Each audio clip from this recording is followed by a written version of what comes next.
Let's do a little introduction to my car for anyone who hasn't seen the build videos. I don't blame you, they're pretty shit. It was the first time I'd ever made a YouTube video, but here it is. So 1JZ non-VVTI, 1JZ non-VVTI, completely standard. I've got R35 coil packs. I'll see with a BPP plate, and then it's got standard length stalks on it, the coils do. And then what I did was I got bolts and I made spacers and I spaced the plate up to meet the coils. So I have actually found some shorter stalks. They're about $5 each from EFI Hardware, and they're genuine ones too. But I quite like how it is. What else have we got? So Apexy strut brace. We've got, you see that? Yeah, so we've got a piece of carbon fiber, 3-inch, and then a nice Greddy Air Inks filter. Now, some people have seen this, will comment, well, why have you only got a 3-inch tube when the opening on the turbo is 4-inch? So the turbo compressor wheel is only 3 inches big, or 76 millimeters. And I did a lot of research, and it turns out that for that size compressor wheel, a 3-inch tube is the optimum diameter for sucking the volume of air that it can transfer.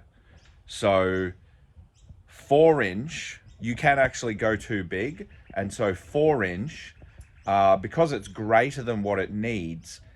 I mean, I know it's a turbo and it's sucking in, so it's less of a concern, but it can cause turbulence. So that's why 3-inch. You're not going to get any performance gains by going 4-inch. What you might gain is if you have no blow-off valve, when the throttle body shuts and it travels back through the system, and you get some dose, it might sound a bit better with the 4-inch because it'll echo, etc. But there's not, bigger isn't better in this situation.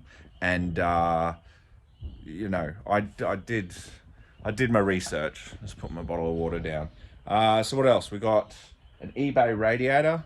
Actually, the reason I'm out here at the moment is I saw some coolant on the ground. I think it may have been leaking from my top radiator hose. There was a bit of a cut in the bottom of it because I didn't cut it off properly. What we've got in front, so down here is some BA Falcon thermo fans.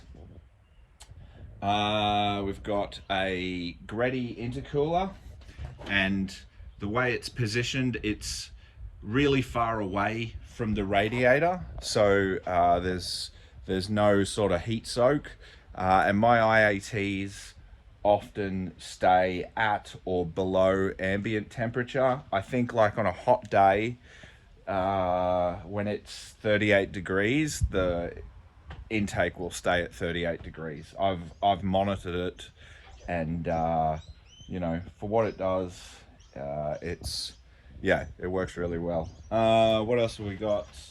Just got some heat shielding around here. I'll show you. So in here's my clutch setup, and I've actually got Evo Brembo brakes, 350 millimeter rotors. The pads I've got in there are shit. They're Ferrodo, and you can see how much brake dust there is. So that will be getting changed out for something else. But for my brake master cylinder, I've got an Evo 5 or 6 master cylinder, and then for my clutch, it's teed off there into a Willwood clutch master. Reason for that was the factory Toyota one was sitting right over the dump pipe, and it was gonna melt, but yeah, so we did that. Turbo is a Garrett, genuine Garrett 3076. Dump pipe and exhaust is by Elite Exhaust and Fabrication. The wastegate is right down there in the bottom. I don't know whether you can see that. And then the manifold is a nice old school Greddy stainless manifold. Then if we come over here, we've got a Siltec 2-wire IACV, so idle control valve, and that's adding air past the throttle body to keep it idling. I've got my air intake sensor over here behind all the engine and the heat soak everything, so we can get a nice accurate reading on that.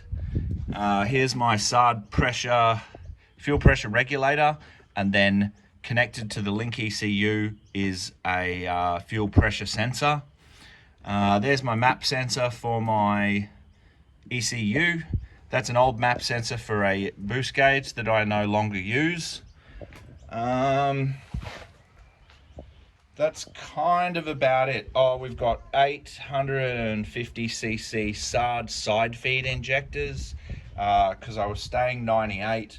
We don't have any E85 or any sort of fancy top feed solution. And then, I mean, just so you guys can see, I've just got a little elbow coming off. This piece of stainless I bought from a guy who'd had it fabricated, and it actually fits perfectly in with the Greddy JZX90 kit. I think it's a JZX90 intercooler piping kit. That's about it. And then just the wiring. Where's some of this nice wiring? You know, you can see a little bit here. You know, there's some over there. But the wiring was done by Sam at Whitey's Wiring. So he does an excellent job. I don't think, oh, there's my big thumb. Yeah, I don't think there's anyone else I'd trust. I mean, I'm sure there is other great people, but yeah, Sam does a really, really good job. And then for boost control, there's the 3-port Mac valve going down to the wastegate to control the boost.